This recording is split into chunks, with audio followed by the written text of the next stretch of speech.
So for this today, I'm going to start talking about, how I got into testing and the journey that I've gone on over the past 12 years. It'll touch on aspects of waterfall, Scrum, and continual delivery. Also some of the skills I've learned going along and how they've helped me in my current role right now. With QABC, I'm really happy to say that in the past I've worked with both Tracy and Chris, Claire. I've worked really closely with both of them. I hired them back a couple of years ago, and they've moved on to better things, which is great for them. So yeah, it's nice that these guys have got this community going for people who are interested in getting into QA and into testing. So I'll start from the very basics. So question around how people get into testing. I mean, it doesn't come from a simple fact of in school you decide you want to go into testing. No one ever decides at a young age they want to go into testing. In fact, at school age, you don't even know what testing is. Couldn't really care about it at that point. Because we've moved more into the digital world right now, testing is more prevalent in what companies build. We're all online right now. We want things to run smoothly, work fast, and do the best it can be. We're there to make sure that it does that, the quality is high up, and we can see that it works extremely well. So for me, I never wanted to be into testing as I was younger. I went to university and I actually studied broadcasting. So I went there for 3 years, got my degree, left, and I ended up in a call center. This probably, a lot of people here right now on this call will probably understand that when you can't find work, getting work in a call center is the normal way to go. And that happened with me. I couldn't get into anything with broadcasting, so I moved into call center work. I'd done it for about, I think it was about 18 months, and a role came up in testing. At the time I worked at laterooms.com, and a role came up in testing. Never really thought about testing before, but I knew my way around computers, knew my way around the internet. I could pick things up, problem solving, because being to university and things like that. So I went for the interview. On my interview, it was a Thursday morning.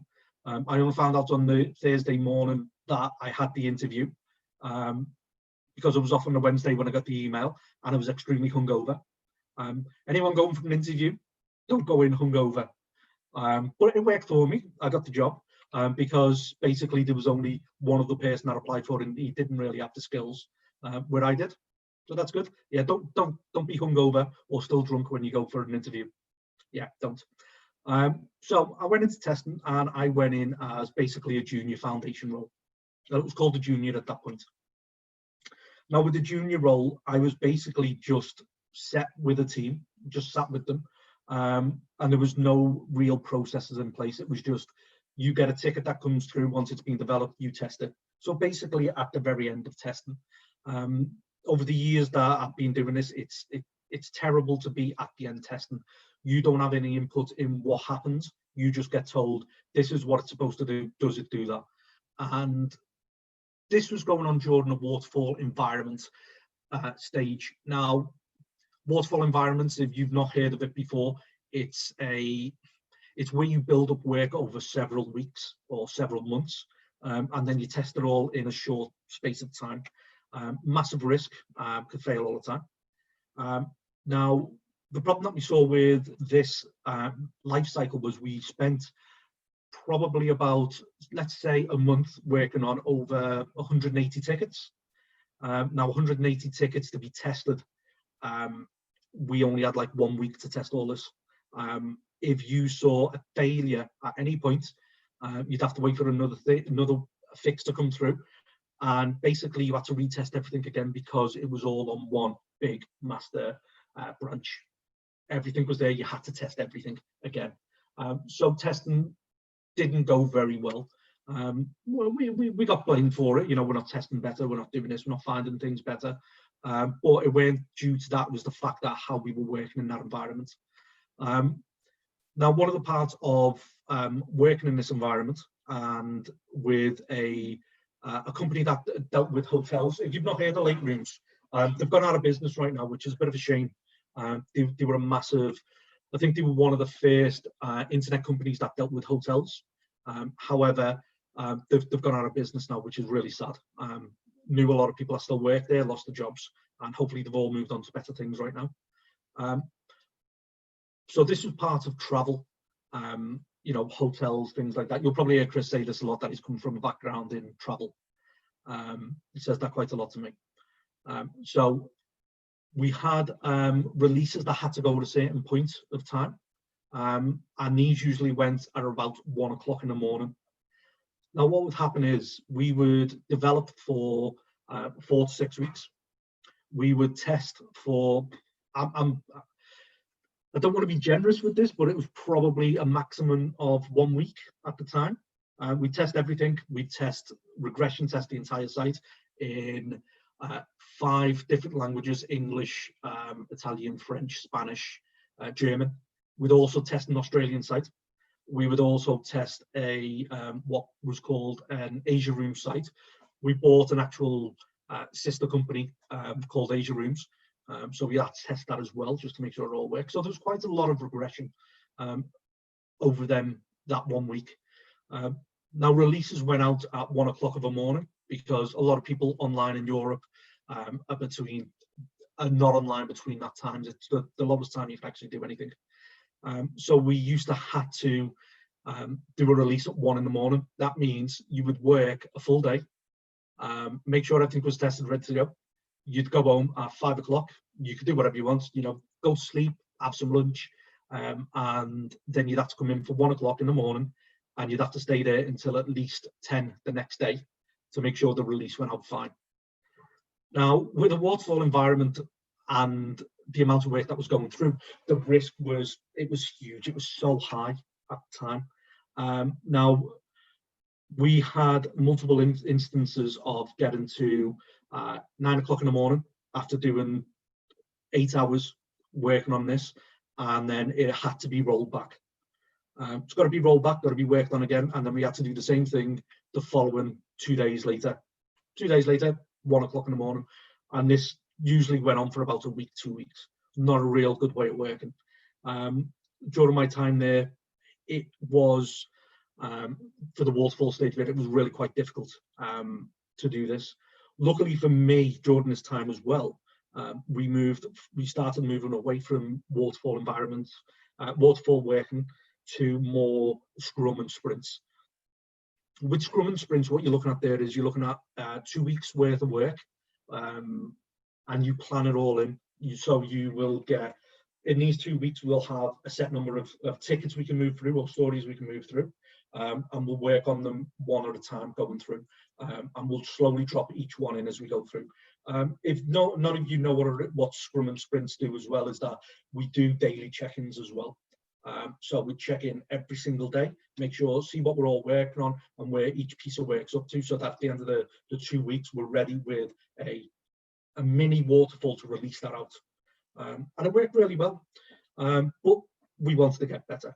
I'll talk a little bit more about that in a minute. One of the worst parts of working with waterfall and being a junior was most of the work that we got was just thrown over the fence.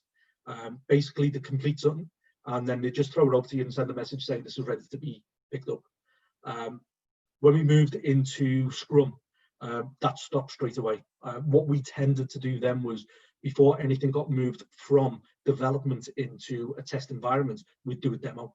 We'd make sure, or we'd ensure that the developer understands that they can't throw things over the wall anymore. They needed to talk to us. So we'd sit with the developer, they'd demo anything to us, and we'd start doing a little bit of testing with them on their machine. Probably about 90 to 80% of the time, we'd capture defects before it moved into a different environment. The developer would work on them then. Back then, if I'm going too fast for anyone, please let me know, because I talk really fast. Just to put that out there. So what we would tend to do is we would test everything on their machine. It'd be handed over to our environment, and then we do our browser device testing at that point. If you caught anything then, it would be, fixed at that point. Because releases into different environments could take up to 2 hours, we wanted to move from this side of it to the left side of it to earlier on. So as soon as someone's developed something, we test it there and then, quick look over, make sure it works fine. Then we've got 2 hours, and then it comes into our environment, and then we can do a full test. That doesn't mean we caught everything. We could miss things. It's still got to go back. But we've reduced that 2-hour life cycle down very quickly. For late rooms, this was a massive project. I don't know whether anyone's experienced this before, but if you do a massive transformation project across a company, there'll be a lot of people that are not on board with it or don't understand it. Because of that, we lost so many really talented people because they were scared about the change. They were used to just developing, hand it over, developing, hand it over. Now they had to justify what they were doing, how much they were working on, and getting people involved at an earlier stage to show them what we were working on. Even in stand-ups, people were struggling to define the jobs or define their roles at that point, and it scared a lot of people. They just thought that, you know, as a normal thing, what they could do is just develop, hand things over, move on, develop, hand things over, move on. But it's completely changed at this point. So we lost a lot of good people. I say a lot of good people, come to think about it, a lot of talented people left. However, if they weren't on board of changing their mentality, they were no use to us, to be honest. So yeah, a lot of people left. One of the other pitfalls that we had with it was a battle with business representatives. They didn't see how we plan things in over them 2-week period. Now, during a 2-week period, you will have a massive set of stories that will fill in them 2 weeks. This is including development time, testing time, and delivery time. However, you might hear this moving forward is you've got what's called scope creep. If you've got a fixed term of work planned in, but someone else wants something else dropped in, how do you deal with that in this 2 weeks? A lot of this is called scope creep. You will never hit your deadline if scope creep keeps coming in. So we have to push back on quite a lot of stuff. So with this, we said, all right, if you want this new feature to go out by this date, our deadline, then you've got to take something else. Business representatives didn't understand that. All they saw in the past was, put this in, move her on, let's carry on, just keep getting things out. It didn't work that way. We had to plan for everything that comes in. Something comes in, something's got to go out. We'd never hit the deadline otherwise. Otherwise, that deadline would get bigger, bigger, bigger. Before you know it, you're back in the waterfall world and you've got massive risk again coming out. So that was a struggle to change people's mentalities with that. And it took quite a few many months to get people on our side. One of the positive things that we had, that we started working with a lot of teams of getting things through really quickly. We could actually do one button releases where we press a button, and what it would do would it release what's in the test environment or the UAT environment, and it will automatically go through all the servers. At this point, late rooms had 21 different servers. It'd go through all the different servers, automatically pull out a box, put the new code on there, push it back in and do a bit of testing to make sure it still works. And it'd do it for every single box really quickly. We got to a point where we could actually get a small feature change out in less than half a day. This includes scoping it out, what it's going to be, developing it, testing it, and releasing it. In half a day, we got a bug fix out very quickly. Now, this was a massive success for the people in late rooms, because what they had there was going from waterfall, where you had like up to 6 to 8 weeks of getting a working product out, down to like half a day where you could get a feature out. Now, if anyone's ever played the penny game, the penny game's a perfect example of this. Waterfall is a massive amount of coins moving from one end to the other. Scrum is a set amount moving from one end to the other. And the small feature change, which is what we started working on, was continual deployment or continual integration, where we actually take a coin, one small feature, and we get it out very quickly, and we keep moving that way. Late Room started to move into that way of working as well before I left. So that's mostly about how I worked with moving from Waterfall to Scrum into CI. From a personal point of view, well, from my my own career move, I moved into the lead position. There was 3 leads at this point, and we started managing, looking after 3 people. So I got into interviewing new people. So we'll see later on some of the questions that I ask when we do the interview session. But moving into that, picking up new skills, we started to lose some of the leads. So we lost the first lead. He went off to work for another company, and their people they were managing got handed over to us, to the other two people.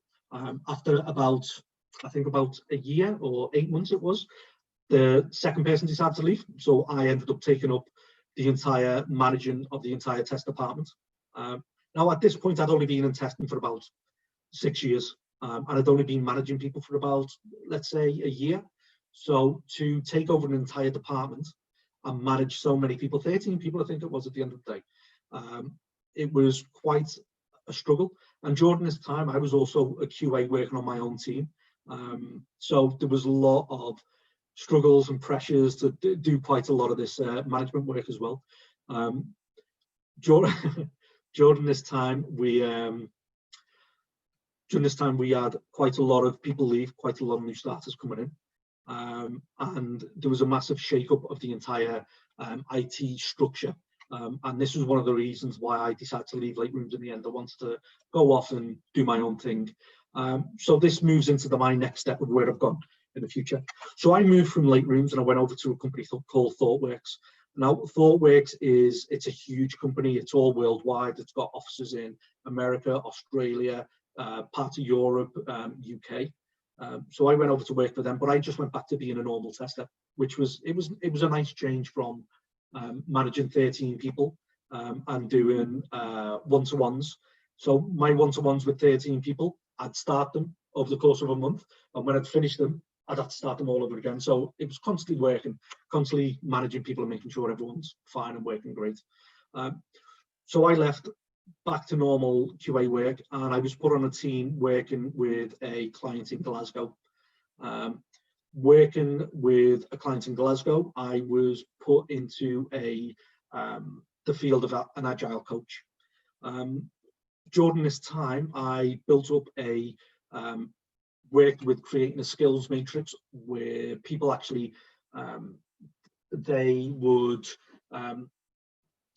they'd measure themselves on the skills within this matrix, and then they'd prove how they'd do that. And over the course of so many months, when you talk to them each week, the skills matrix would go higher and lower, and you can focus on the areas that they need to get better on.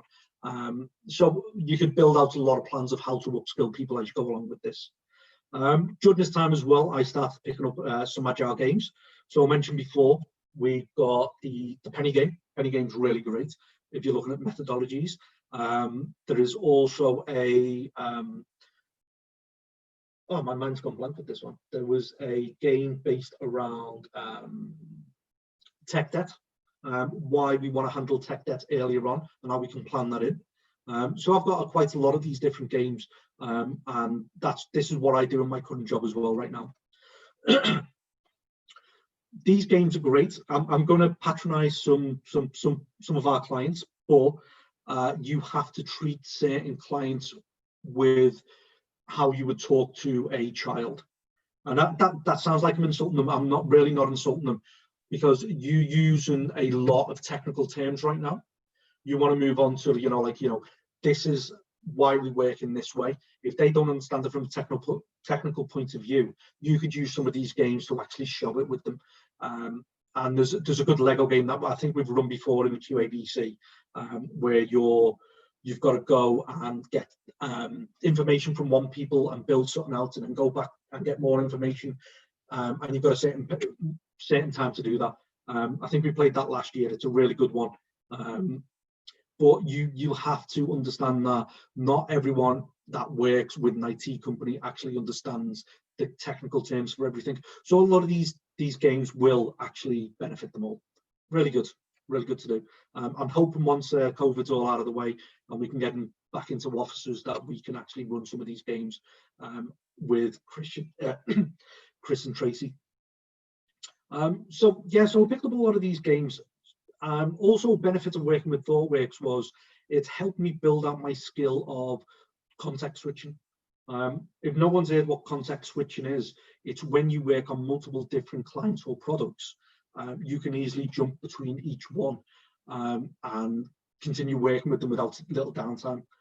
Context switching is really good if you wanted to become, let's say, a contractor and you want to work with different companies, you've got to easily jump in, pick up how a company works and how you're going to test things, and get that basic understanding of what a client wants. So context switch and working with ThoughtWorks was amazing.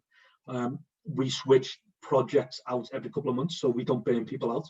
And I went all over the country, so Glasgow, Darlington. If everyone wants to go to Darlington, it's not worth it. They've only got a brick train there and it was quite dull. But the project that I worked on there was really good. A lot of projects in London as well. So yeah, there's quite a lot of different things that I went over with, and I worked with different clients where they done the likes of retail or education, and student loans. I worked with a student loan company as well, which was really fun, really good to see. And I think that moves me on to my next step as well. For me, it shows you how a QA role has evolved over the last 20 years. Now, for me, I've only been doing this for about just less than 15. However, the roles changed in them 15 years, from working with the waterfall team at the very start, where things were thrown over the fence. Rollbacks got releases got rolled back all the time, or we had to stay up until, like, 1 at night and then work all the way through to the next day to actually, test and release something. It's completely different to what we're doing right now. Right now, our roles, we've changed. We don't sit there at the far end. We sit there at the left. We sit there at the very start right now. In many ways, we do right now need to wear different hats. And the way I say different hats is we're more skilled towards a BA role as well. The only reason I'm saying this is because we're the experts at understanding products. We're the experts at understanding how the user thinks and how the user would work something. And because of that, from basic designs or even wireframes, we could actually build out a set of test requirements for how something should work. And we could put that input at the very start of a project to show everyone else where pitfalls lie. Our roles have changed. We don't sit at the far end. We're not button pushers. We don't get handed a test script from someone. We actually write the scripts ourselves for our teams and how we work things up. For me right now, where I am the lead QA at Code ComputerLove. I run the entire QA department. It's an honor to work with so many really good testers over the past 5 years I've been there. Work with Chris and Tracy, really great people. They know their shit. And some of the people got there working right now are great. They work on their own teams. I don't micromanage them. They do their own things. They check in with me whenever they need to. We do team meetings every week. We do stand-ups. We constantly talk. Our teams have completely adopted us as part of their team. And we're not left out of anything anymore. We're actually not testers at the far end anymore. We're actually someone that's more of an agile tester. We're actually up front working with everyone right now.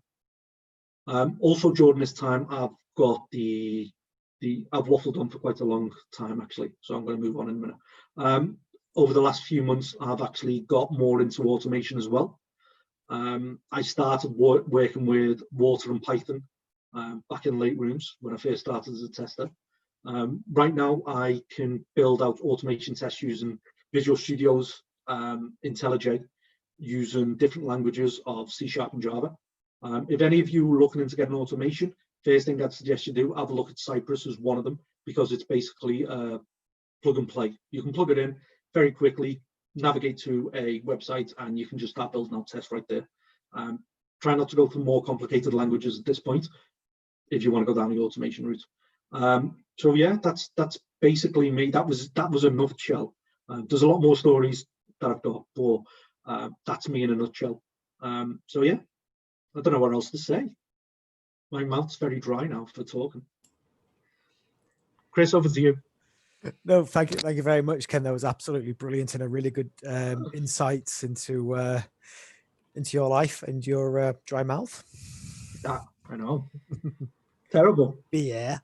There we go. There we go. If anyone has any questions for Ken, please feel free to put them in the chat.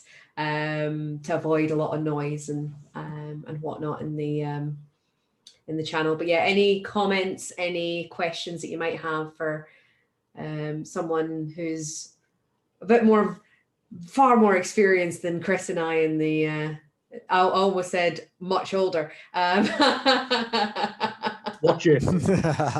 I have to be careful because Ken lives around the corner from me and I'm expecting a brick through the window. I can't, he's not the boss of me anymore. Wait, is that because I'm from Liverpool? It is, isn't it? I mean, yeah. I mean, when you're not using bricks to prop up cars, you know. Good job I'm not sensitive, isn't it? I know. But thank you very much for the kind words for Chris and I as well. We know you have to say those things, nice things about us. So got a couple of questions in here.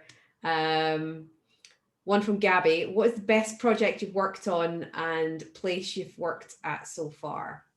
All right. So to be honest, I'm going to go for Code right now because, you know, I enjoyed the culture there is amazing. If anyone's ever been to the offices, you can just see what it's like around there. Everyone is really friendly. There's a couple of bad eggs, but that's with any places. It's how you deal with that type of stuff.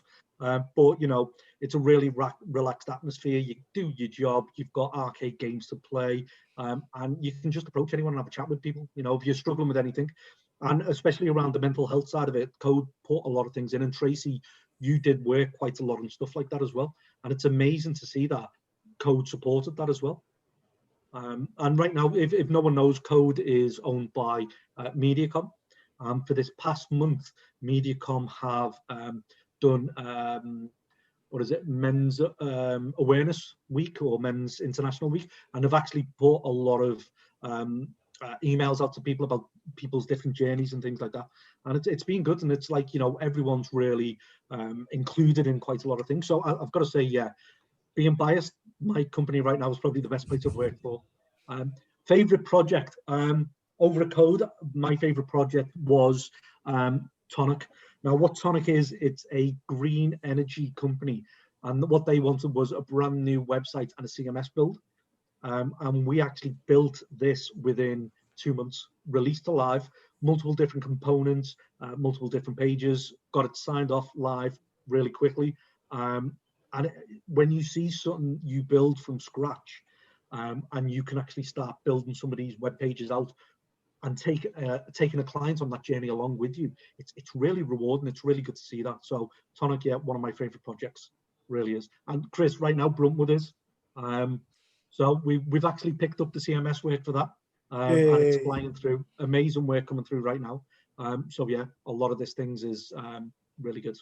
Yeah, I enjoyed working on Bruntwood. It was so, especially was it Amy, one of the sort of product owners on the Bruntwood kind of side, sort of liaison with her, kind of doing demos, getting stuff across the line, getting stuff signed off was really great. Yeah, it really is really good. Amy's good. She's a front-end developer, and she's picking up some of the work that we're doing as well right now.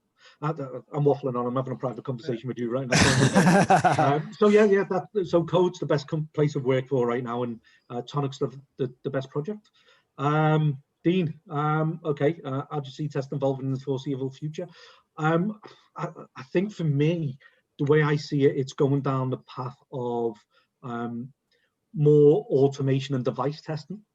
As we get further and further into this century right now, look how far we've come with devices. If you go back to 2001, I had a flip clamshell phone, cell phone, yeah, one of them ones. You could get internet on it, but it was dog shit. It was awful. Now look at what we've got. You know, language. Like, sorry. If I offend anyone, I do. It's got on YouTube. Remember. Oh, yeah. Okay. I'll bleep it. It's fine. Beep it. But look what it is. Pre-watershed. Look what they are right now. We've got smartphones. You know, and what they're like right now. You know, you can access everything with amazing imagery, the HD, you know, they're even 4K displays on them right now. So the future is going more down that way. You see people using devices more and more than desktops and, the big towers and things like that. People don't use them as much as they did. things will go more towards the mobile side of it. And in terms of automation as well, for a tester getting into automation, building out test scripts, it is needed. You build them out, you know, things work really well. However, you can never replace a standard person with a robot for testing. You can't. We can't have a machine look at the look and feel of something. Does that look right? Doesn't it? It can just say, is this in the correct position on the screen? Yeah or no. That's it. But when you look at something, I've seen it before. Computer says it's okay. When you look at it, you go, no, that doesn't work correctly. You know, you need to have the human input in that as well. But automation will drive to get work through faster as we go forward. Yeah.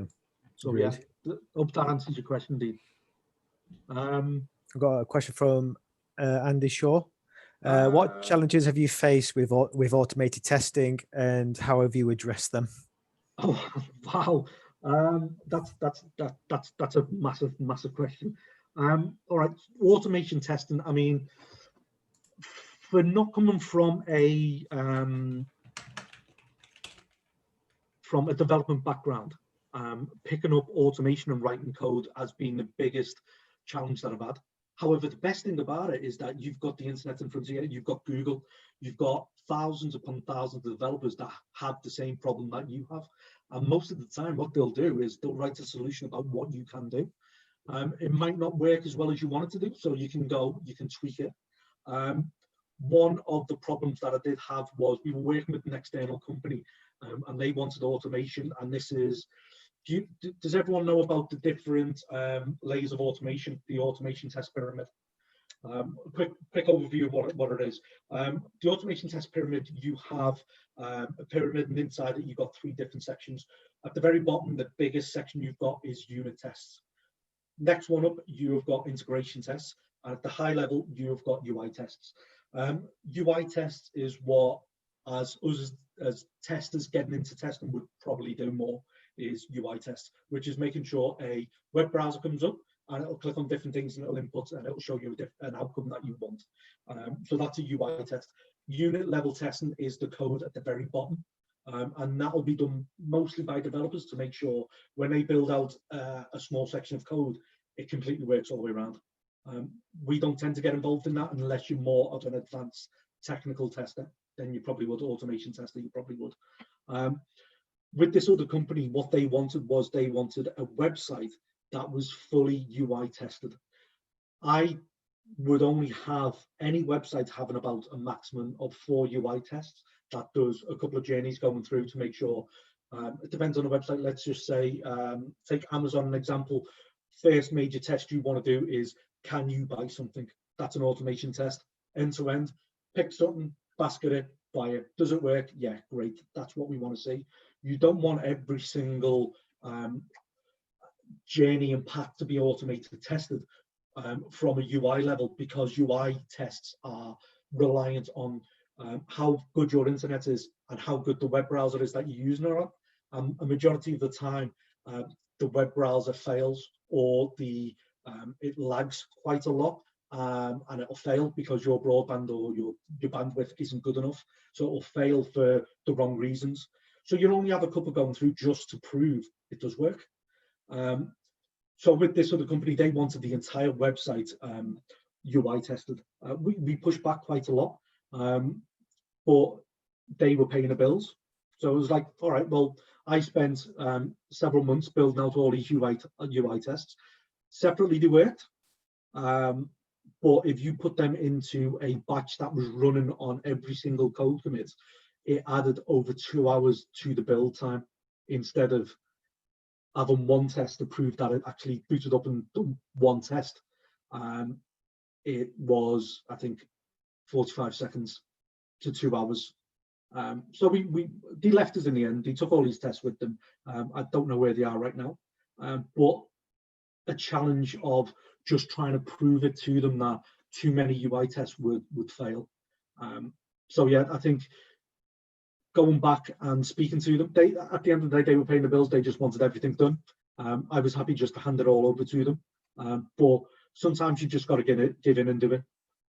But yeah, UI testing, if you're doing UI testing, make sure it's a limited amount of it. Hope that answers the question, Andy. I've got another one from Andy, but I'll pick that up with you separately if that's okay. Yeah, that's good with me. Thank you. No worries, buddy. Cheers. Cool. Any other questions from anyone? I've literally spoke for like over half an hour now, and you're probably bored of my croaky voice. Well, we've got more to hear from you later. So let's take a 5-minute break. We'll come back, in fact, a little bit more. We'll come back at 10 to. Grab yourself a brew, grab yourself a drink. Just gonna leave that there. It is a fantastic picture. I've got to admit, that one was the best out of the lot. I don't know what to say to that, Tracy. Well, I could have put some far more offensive pictures up there, but I decided not to. So, yeah, so grab yourself a drink, have a loo break, just come back, and we'll be here at 10 to. Yep, and don't forget, the link for the retro board is in the chat, so please start adding your notes and everything, and we can start reviewing at the end of this session. Yeah. Cool. Catch you in a few minutes. Take it away. Thank you very much. Hello again, everyone. Hope you had a good break, and welcome back. So for our next section, we have got a mock interview for a QA test role. So we've got several guest speakers for this one. So we've got our interviewee, who should be on this call, is Luke, and a massive thank you for actually volunteering to do this. You're an absolute legend. We've got Gabbi and Ken, and also we do have Beth. Unfortunately, it's her birthday today, so she can't make it. However, we are going to go Blue Peter style. Please, please, please, please, please, please work. Here we go. Here's one that she made earlier. So hopefully this will work. If you can't see it or hear it, please use the chat to raise a hand so I can see, but hopefully it'll work. So I shall take it away.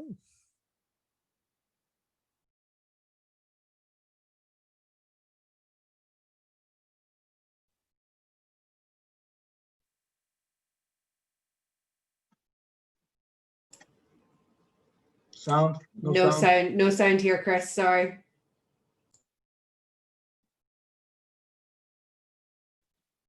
No sound. We did test this, honestly. We tested it on a... it worked, didn't it? Yeah. Bear with me one moment. I think it might be a security setting.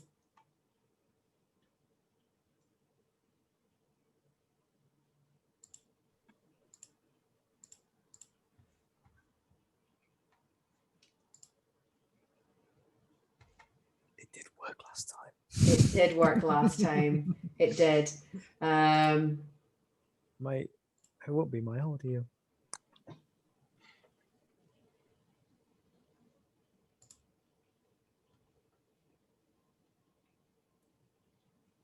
Right, you want to try it again?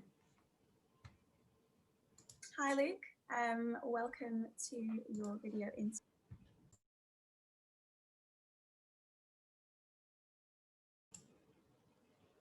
So worked for a second, then went again. About your current situation. Chris, don't mute yourself. Tell me a little bit about your current role. So my first question would be, what qualities or attributes can you bring from your current role into testing? Yeah, so I think the main sort of attributes that I'd be bringing to the role would be being able to organise and prioritise my work. I think it's important to know, obviously, the work that I've got, what's coming up, where it needs to be done by, and also an eye for detail, which I think is important in every role, but you know, moving to something like testing, I think, would be even more. Fantastic. And what do you think makes a good tester? So I think probably one of the most important things is sort of being honest. So by that, I mean, you know, if something's not working, rather than just retesting it and hoping that it does work, sort of calling this out straight away so that it can go back to, you know, a developer, or you can have that conversation about, you know, how else we can, you know, get something to work, and rather than, you know, sitting on it and hoping that somebody else maybe notices, you know, it's important to speak up as quickly as possible, so that, you know, the project doesn't end up falling behind, and you can, you know, get the answers as quickly as you can. Brilliant, thank you. My next question would be, in your current role, talk me through a challenge that you regularly face. So I think it probably would be looking at, you know, working to deadlines and different targets. Like I said, it is important to prioritize the work, and I think that is something that, you know, doesn't come naturally. I've really had to work on that. So I think that, you know, organizing my day and making sure I know, you know, what needs to be done today, tomorrow, by the end of the week is important. And how do you prioritize your time? So yeah, I sort of each morning will take a bit of a look over, you know, tasks that I've maybe started already, or tasks that I've got, you know, coming up that week, and looking at when the deadlines are, and, you know, the size of the piece of work as well. So if it is just a quick piece of work, then, you know, I'll try and get that done and boxed off, but also take into consideration, you know, larger pieces of work, when the deadlines are, and making sure I've got enough time to do them, even if it's maybe just chipping away at the task if possible, doing maybe an hour a day on it, and, you know, just making sure that it is going to be completed on time. Fantastic, thank you. And my final question would be, could you give me an example of how you've dealt with a conflict in a team situation? Yeah, so I think in every team there will always be, you know, a difference of opinion on maybe how things should be done, and it's important to have them conversations as soon as possible before it does, you know, maybe grow into something bigger. So if it's something that's maybe holding myself back because somebody's not doing something, or holding the team back, then just have that conversation at the earliest point. It may be the case that, you know, you don't straight away get, you know, the response that you want. And like I said before, it's important to be honest and to, you know, speak to those around you, and, you know, if need be, you know, get some advice from a manager or a more senior person to, you know, at the end of the day, I may not be in the right, but it's important to sort of have that conversation, and then you can work through it together. And, you know, at the end of the day, it is all for, you know, the good of the team, and, you know, getting these projects completed and out of the door. Brilliant, thank you. And is there anything else that you want to add in respect to any of those questions?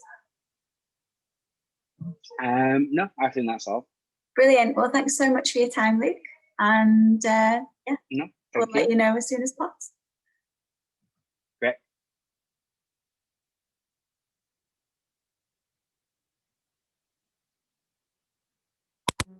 Cool. So we're just going to quickly move on to Gabbi and Ken, and Luke, if you'd like also to unmute your mic. And let's pretend this is a nice swift transition, that none of this is actually happening. So I'll leave it to you guys. Perfect. Well, I think I am going to go first, and I've just got a couple more, I suppose, softer skills questions to ask before we jump on to Ken on the more technical side of things.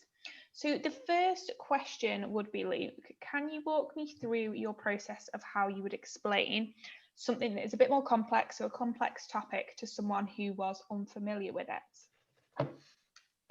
Yeah, so I think you'd want to use anything you've got available to you. So if there's anything you can maybe demo to somebody, and really take it down to, I suppose, the most basic level. You know, at the end of the day, we've all had to learn something new, and it's always best to get it down to, I suppose, layman's terms, to be able to just, you know, someone once said you should explain it like you're explaining to a child, and I think that's always stuck with me. And I think it's, you know, a great way to think of it, that, you know, if somebody else walked in who has no idea about the company or what it does, and you show them something, are they going to be able to know what it's about? So yeah, always imagine that you are explaining to somebody who has no prior knowledge of, you know, even the company, never mind, you know, particular aspect of the company. Definitely, excellent. So back to basics, perfect. And then just one more softer skills question from me. So could you tell me about a time or give me an example of a time where things didn't necessarily go to plan, and how did you cope and rectify that? Yeah. So I think that obviously when testing it happens quite often when you're expecting a certain outcome, but obviously, you know, you're not getting. It's important to obviously make sure that firstly that it's not something that maybe you've done wrong. You know, a lot of the times it might be that you've got, you know, something's been blocked by you know, software or something really simple. You know, you've not switched a system as you need to. But you just want to be as thorough as possible doing your initial investigation, and then just really sort of understanding who it is that you need to speak to. If it is something that's been developed, chances are, you know, if you've gone through everything and you know you're happy that there's nothing else that you can do, rather than maybe going to your manager, go back to the developer that's built it, and sort of start there. And you know, at the end of the day, there's other people they can then speak to who might have more knowledge. And I think, you know, using the people around you is probably the one thing I'd say is most important. Okay, fabulous. So very much kind of retracing your steps and going back again from the start.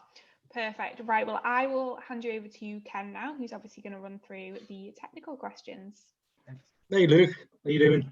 Yeah, good mate. Yeah, I'm good. Thank you. I'm just going to go through a few technical questions for you. Do you know what the difference is between black and white box testing?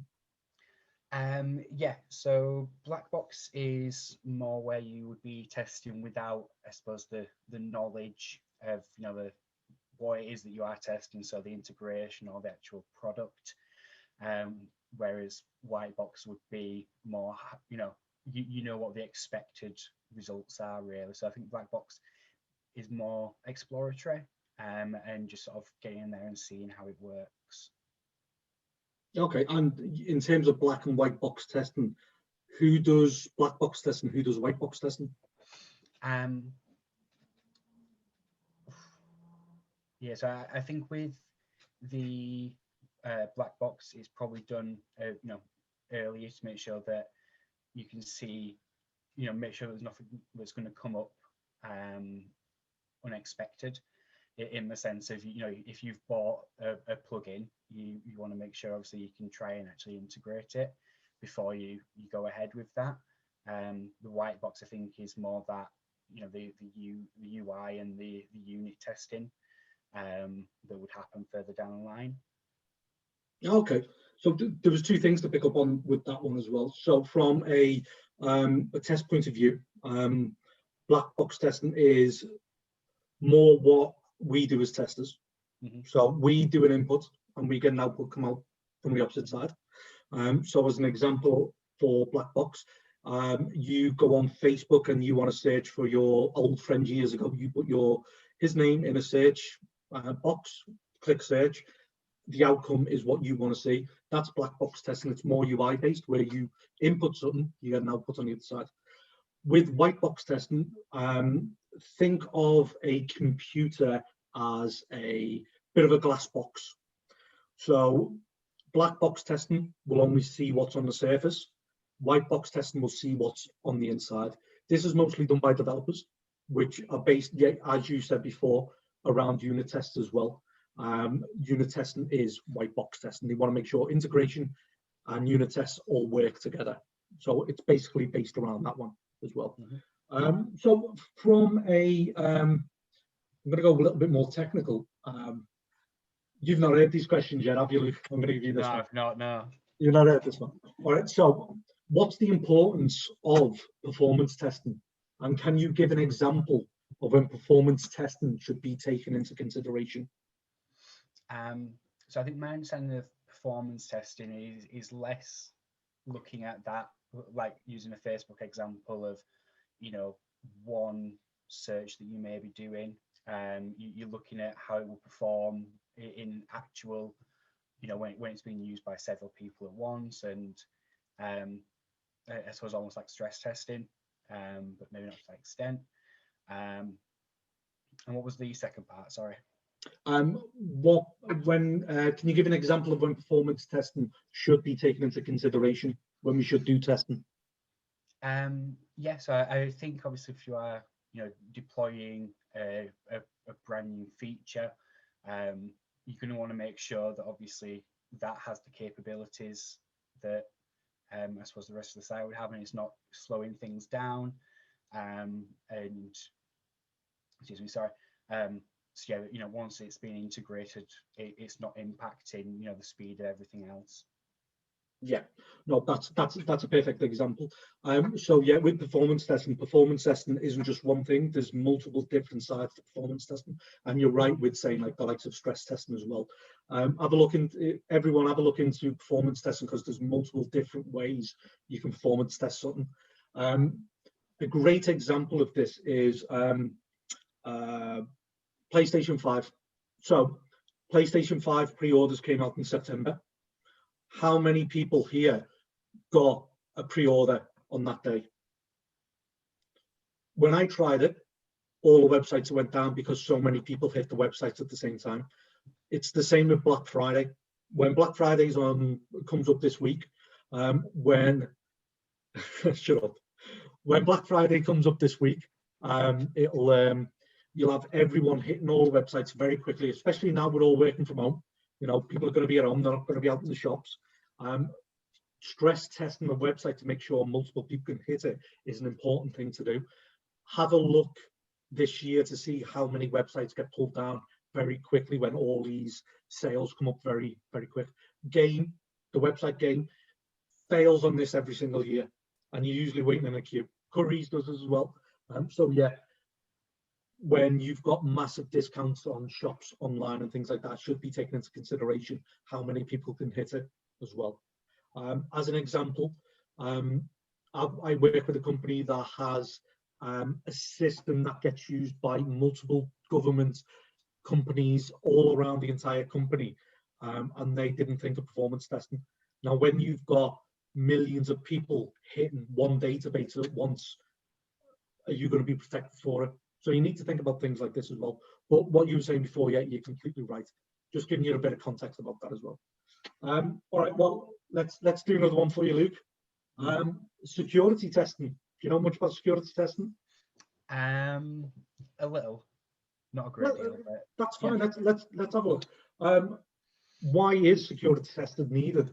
And can you give me types of companies that would need to use it?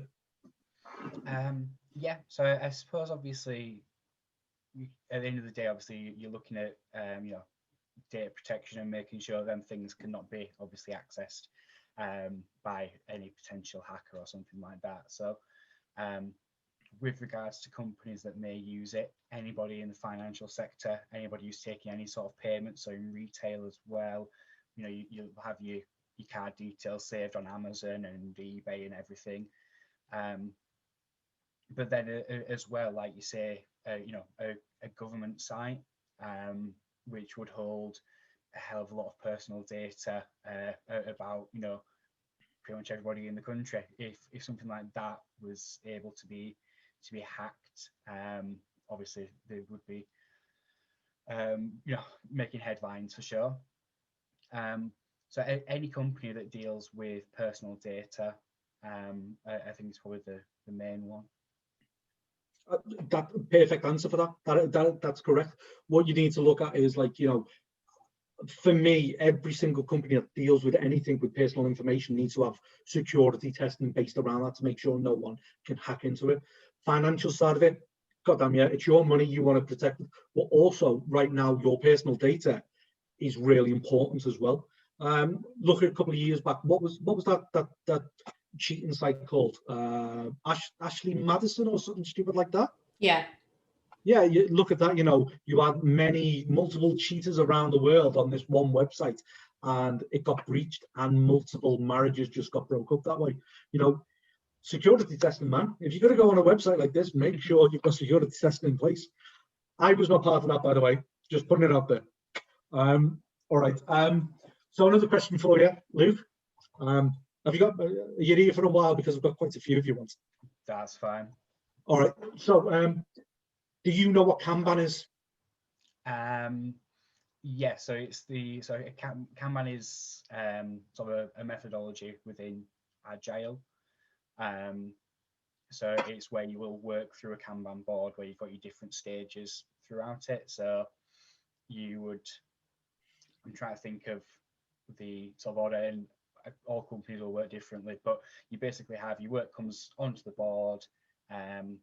It will be, you know, looked at, sized prior to it coming onto the board ordinarily.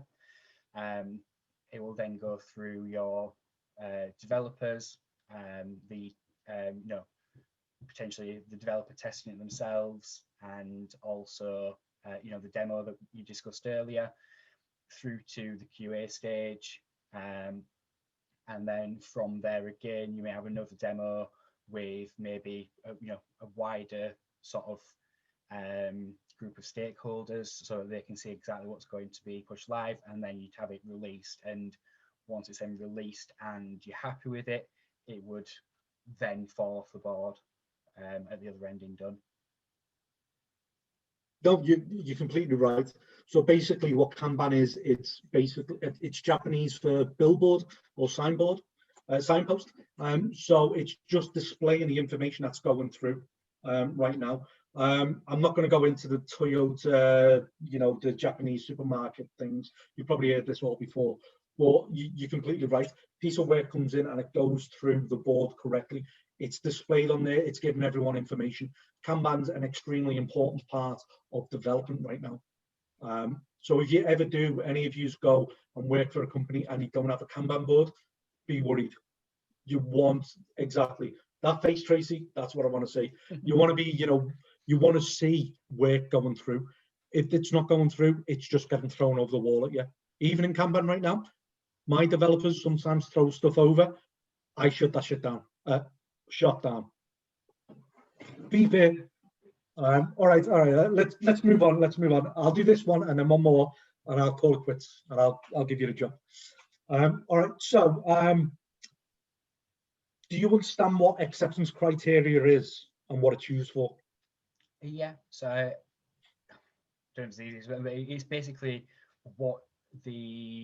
whatever it is that's, you know, being developed, the criteria that it needs to hit to be successful, I suppose. So if you were looking at something as simple as a you know, a page where you enter your name and press next, you want to make sure that you know, there is a next button there. You can click that button. You know, you're looking at, are you able to type in the field? And then from there, although the acceptance criteria might be quite simple, so it would just be, you know, can you enter your name in this box, your mobile number in this box? Obviously you then build that out from the acceptance criteria to say, right, well, can I enter letters in the mobile number box? Is the validation on the fields? If I double click next, what happens? If I, you know, go back a page and forward a page? So the acceptance criteria really is the basics, I would say, of what needs to happen. And then obviously it's our job to sort of push that and see how far we can go with it, and make sure that, you know, at the end of the day, any other customer who's going to be on the site, what could they do wrong? We need to test that as well. That's an amazing answer. That's really good. So what you're looking at there is you have your acceptance criteria, which is your positive state of how something should work. Whereas QAs on the other side will take this away and we'll look at the negative side as well. So yeah, you're right there. You know, we, as an example, a login system, you know, your acceptance criteria would be, given I have entered the correct login details, when I click submit, then I'm allowed into my account. On the opposite side of that, as testers or QAs, we'll sit there and we'll go, what will happen if I enter incorrect details? What's on the other outcome of that? So we dig deeper into that. We make sure that we build that out even further. So our stories will get a lot meatier, and people understand the good points and the bad points as well. But yeah, you're completely right with that. It's really good. Are you ready for one more? Yes. Yeah, that's what I like to hear. All right, so I'm going to give you one of the ones that Tracy and Chris have heard so many times. So you found a defect and a developer has brushed it off. What's his response, guys? Chris? I think I know the response to this one as well, to be fair. Worked on my machine. Works on my machine. There we go. We all know this one. We've heard it before. Developer brushes it off and goes, listen, it works on my machine, so not interested. What would you do in that situation? So I think it's important to obviously make sure, a bit as I touched on earlier, that you have been thorough in your own testing. You make sure that it's not something that you've done. So it's not, you've entered incorrect data and that's why it's happening, and check console logs, whatever else you can do. But I think it's important to sort of provide that evidence to the developer and say, look, this is what's happening. So screen recording, screenshots, whatever it might be. If you are in the office with them, get them to come over and you can show them. Obviously, that's a bit more difficult now that we're all working from home. But still, jump on a call, jump on a Slack video call or Zoom and, share your screen, say, look, this is what's happening as I'm doing it. They'll be able to check, logs in the background and see exactly what's happening. And, it may well be that there is something that you may have a different setting on your side or something else that, isn't how they've had it when they've built it. And it may be that the way you have it set up is how any other customer would have it. And actually they need to go back and make it more, I suppose, friendly to the general public. But yeah, and also stand your ground and don't just accept it works here, so it's your problem, because that doesn't fix it for anybody. And I'm not going to pass it until I see it work. So we need to do something. To be honest, that's the perfect answer. That's correct. That is it. You're right there. You stand your ground. You make sure you've got the full evidence to back you up, and you just keep hammering it on all the time. Even this past week, I've had that with my team. The funniest thing was, I'll do this anecdote, Chris. I know you want me to move on, but just listen to this. You'll learn something. So this week, we're developing an app, a couple of websites for one of our clients. So we've built static front-end pages out, and static front-end pages work fine, look fine, images are shown, everything's all perfect. And we've just started developing a CMS where they can actually build these web pages out themselves. We built out a lot of components and are working fine. One thing that we noticed was that on iOS, the images weren't shown. Just on iOS, Android fine. Funny thing was, not just iOS. On my iPad, the images were working fine. On the handheld device, images weren't shown, just blowing up all the time. Developer was like, oh, well, it's fine. Let's just move on. It was like, no, let's figure this out. Got my test team together. All 5 of us got together. Sent all the links over to them. They started looking at it. What it turned out was the images work perfectly in iOS version 14. One of my devices was 13. Anything below 14 would not work. So we've spent the last 2 days trying to figure out how to get it in lower versions of iOS. It's one of these you need to look out for as well. Make sure you're using different versions of things and make sure you're testing multiple things just to show that they are working. But your answer there, Luke, that's fine. Have that evidence there, challenge them and stand your ground. Perfect. Do you want to do one more? Should we do one more? Yeah, let's do it. All right. All right, I think you've had this one, but let's do this one instead. All right, so you're pairing with a senior member of the team. Let's say you work with Chris. You're pairing with Chris. Hello, Chris. And Chris has spent most of the day, instead of teaching you, distracted. How would you handle that situation? Yeah, I think it's sort of, it goes back to something that I mentioned, you know, in the initial interview with Beth. It's just about being honest and sort of, I suppose, you know, at the end of the day, if I've got nothing to show for what I've, you know, if I've sat there for 8 hours and I've got nothing to show for it, then, you know, I need to speak up and say, you know, is there another way that we can do this? You know, I know we're pairing or I'm shadowing or whatever it might be, but, you know, can I suppose, you know, take the wheel for this bit and, you know, you just watch over me and make sure I'm, you know, there's nothing else or nothing I'm doing wrong. Can you show me something specific? So, you know, depending on the stage, you know, could you show me the best way to, I suppose, write out these test scripts? Or, you know, I've heard about using, you know, inspect on Chrome, things like that. You know, how does that work? What information can I get from it? So I think try and sort of bring it back to, you know, what the real reason is for me being their pairing, and, you know, I'm there to gain the knowledge from this person. That's what I want to do. That's fair enough. That's what you want to do. You know, this person needs to know that you're there to learn from them. As long as you're questioning them, trying to get them to drive more things through, that should be fine. That's it for all my questions from me. But just to finish off from me, what Gabbi said in the chat is, it's completely correct. It is a two-way street. You know, for me, if I interview anyone and they're not unsure about an answer, I'm more than happy to have that conversation with them. I didn't hire Chris because he's my friend. I hired him because he was interested and had that conversation with me and other people based around gaps in his knowledge that are not there. If you show enthusiasm and willing to learn, that's what you want to do. That's it. And especially from a junior level, foundation level, you want to learn and understand, you know, how else are you going to get that? You might be right for the job, but is someone going to get rid of you, you know, take you out of the process just because you don't know, you know, what Kanban is?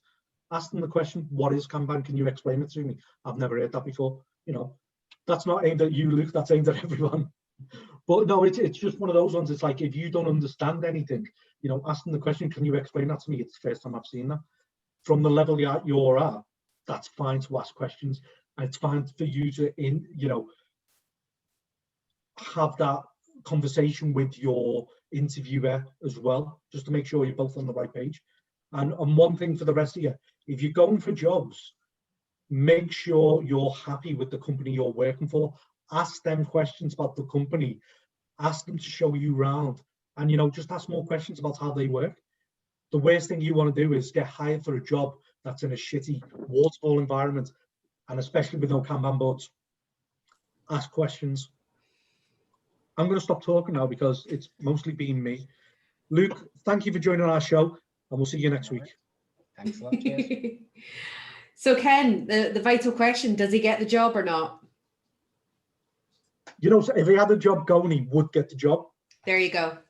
Luke, it was a joy to talk to you, and your answers, great. Honestly, thank you so much. Luke, thank you so much for volunteering for this. I know it can't be easy to do it on the spot, but we really appreciate you doing this for us. That was a great example of first stage, second stage, and potentially final stage interviews where you're going through, potentially going from recruitment agent to sometimes in-house HR interviews, and then you would be speaking to someone directly in the team as a potential final stage interview. So thank you, Ken. Thank you, Luke. Thank you, Gabbi. And Beth isn't here, but thank you very much, and happy birthday that we're missing you. Last but not least, we've just got the retro. For anyone who's not done a retro before, it is basically just a quick review of what we've gone through. So it's not content based, it's process based. So we talk about, you know, what you feel we could do, what you enjoyed about the session, what you didn't enjoy about the session, what you'd like to see next. So if you could please head over to the board. We've already got a few things on there already. In the lacked section, we'd love to see what you want to see next. So like I said during the break, these sessions are for you. They are for the community. If there's some topic that you'd like us to cover, we can do it.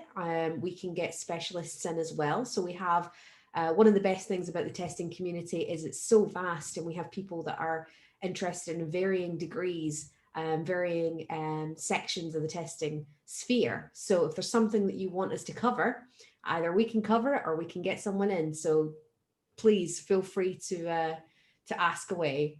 But yeah, just if you can pop a little post-it note into any of the liked, learnt, lacked, and just a quick, well, out of 10, how do you feel? How are you feeling? We've been doing the morale check-in since lockdown started, and things have improved. I think a lot of people are getting used to this idea of working from home, but we really, you know, I think most people do prefer to be in the office. I know personally I would. It's an interesting point you made earlier, Ken, about companies that don't do Kanban. Was that directed by chance? No, to be honest, I know about you, you know, and I know what your feelings about stuff like that. But you know, it's for my feelings as well. If I ever wanted to move on from code, I'd have to go somewhere that, you know, either we're in the wanted to move towards Kanban, or they'd already adopted it. If I went in there and it was like, oh, we don't give a shit about that, it'd just be like, no, that's a red flag for me. The way I see it, it's like, you know, going for any type of job, no matter what you're doing, you interview them as well. They're not just hiring you. Yeah. You want to work for them, and you want to be happy with that. So, you know, don't be afraid to ask questions. You know, they've got to impress you as well. It's a hard lesson to learn if you don't ask the right ones, because when you get in, it's not always going to be that you'll have your priorities and what you want from a job, and what you want from a company, and what you want from a team, not just from your, you know, your own sort of ways of working, but for your own development as well. Where do you see yourself in that company? So yeah, asking questions during the interview is as much for them as it is for you. I prefer that more, because it opens up a proper dialogue then. You know, instead of me just saying, you know, oh, here's a question for you, give me your answer, let's move on. You know, you want people to ask you questions as well. You know, all right, well, you've asked me that question. How do you deal with that situation? You know, challenge me. It's boring otherwise. Exactly. That's something I can say I happily earned when I got my interview at Magpie. I think I asked more questions around concerns than they actually asked me. It was great. Yeah, you know, so I've done that before with different companies when I've interviewed, and it's just like it's gone over by about an hour and a half, because they've just got to set of questions, and when you start probing them more and more, it goes on longer. You know, and then when you start talking to them, they give you answers. You're just like, in fact, I actually don't want to work here. You know, this is a mistake. And I've turned down jobs. I have turned down so many jobs just saying, no, I'd rather not work in this place because it's not suitable for what I want. Cool. Yeah. Right. So let's go over the retro board. What did people like? Lots of good feedback for Ken. Great insight into Ken's experiences from contact center to lead QA. Great to hear Ken's journey. Yeah, lots of people enjoyed your chat. Much appreciated. It's your banter we don't like. Your chat's fine. Ooh, yeah, I jest. Swearing can be dropped. Yeah. Excellent stuff from Luke. Well volunteered and well done. Definitely. Luke stepped up and smashed it. Loved the mock interview and well done to Luke. Yep, for sure. That was really appreciated you volunteering for this, Luke. And I think it's a good indication that you are definitely in the right career, because you knew exactly how to answer those questions. And yeah, definitely well done on that. Nicely paced and easy to understand. Fantastic. If at any point you feel that we are going too quickly, just remember that this is recorded, so it will be going on the YouTube channel, so you can watch it again. But any feedback like that, if you feel like we're going too quickly or we need to pick up the pace, please let us know. We welcome that feedback completely. What have you learnt? Automation pyramid. Second, the automation pyramid, forgot about that. Yeah, that's something that we have gone over a little bit of automation. Yeah. But the pyramid is definitely something that it's important to at least have an overview knowledge of. Yeah. And thank you, Ken, for going over that. Yeah, it's like I remember like what order they go in, but I forgot like it's set in that sort of pyramid format. I was literally Googling it. It's like, oh yeah. Solid way of interviewing. Yeah. I mean, for someone who has interviewed people, Ken, Gabbi, you're probably in the best position to answer this, but do you find that it follows that sort of 2 to 3 stage, sometimes more format? Yeah, I would say definitely more often than not, you're probably looking at a phone interview, which is maybe a bit more kind of softer skills. It might be the HR recruitment team. Then you've normally got the main event, which is your technical assessment.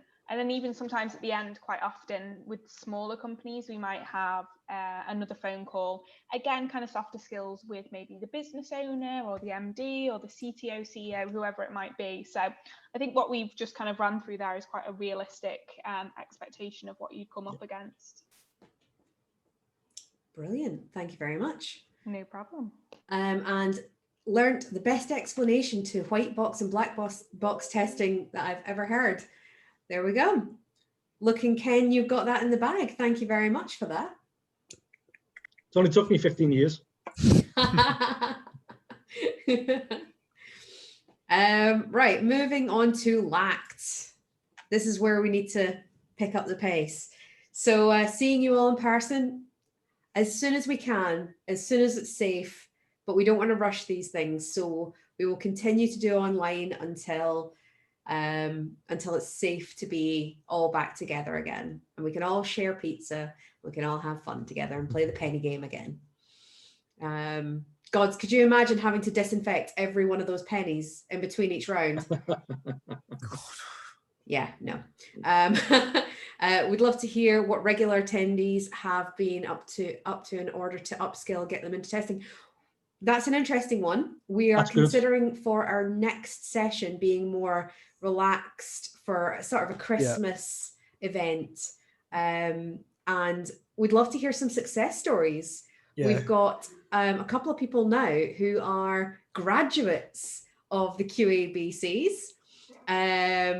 Couple on here as well, including Dean. If he gave us a wonderful talk few months ago. From someone who was a roofer to a QA. It's a fantastic story. So yeah, we'd love to get everyone together to sort of show the success stories and what people have been doing during lockdown to what they've learned. Be interested in seeing people developing after lockdown. Yeah, that's definitely, yeah. I think a lot of people are now thinking about, right, once we get out of lockdown, what am I doing next?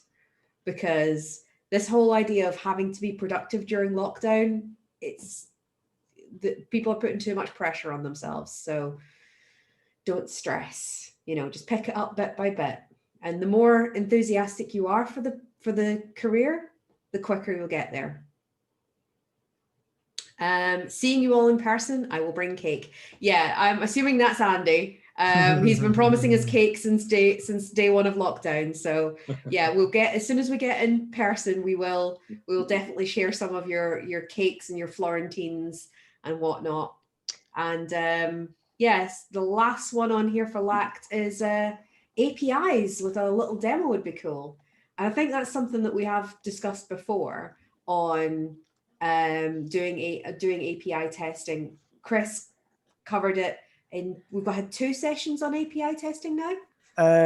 No, I think we've only done the one. No, we did the one in IRL one. Yeah, with the index catalog. Yes. That one. For those of you who are old enough to remember index.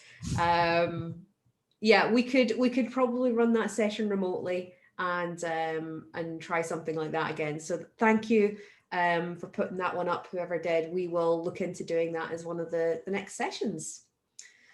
And last but not least, a little morale check-in.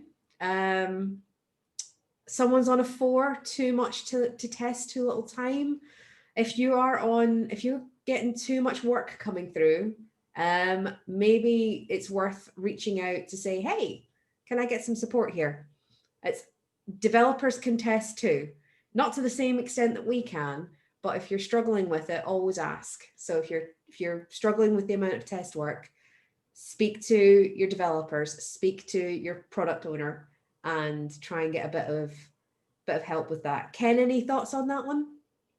No, I think that's right there. It's just like, you are not the single point of failure. The way we write our stories, our tickets, anyone should be able to pick them up, whether they're in your team or whether they're external of your team.